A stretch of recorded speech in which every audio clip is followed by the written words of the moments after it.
Fala galera, vou fazer outro vídeo aqui pra vocês, né galera, que eu já acabei de falar que São Paulo vai jogar segunda-feira, porque a diretoria também nunca faz nada que presta. Mas galera, no seguinte, eu tava assistindo ontem o jogo pelo um aplicativo no celular que dá pra assistir.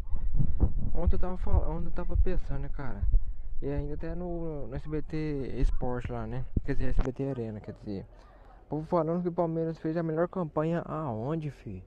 Se não fosse a Ponte Preta perdendo, eles teriam se desclassificado. Eles dependiam da Ponte Preta para se classificar. Ainda fala que o Palmeiras fez a melhor campanha aonde, fi? Pra falar bem a verdade, quem fez a melhor campanha, querendo ou não, mas tem que aceitar, quem fez a melhor campanha do Campeonato Paulista foi o Corinthians. Ganhou todo o jogo. Nem o São Paulo não ganha todo jogo assim, né? Quando não perdia um ou dois jogos, tava empatando, apesar que o São Paulo mais empatou do que ganhou e perdeu, pra falar a verdade.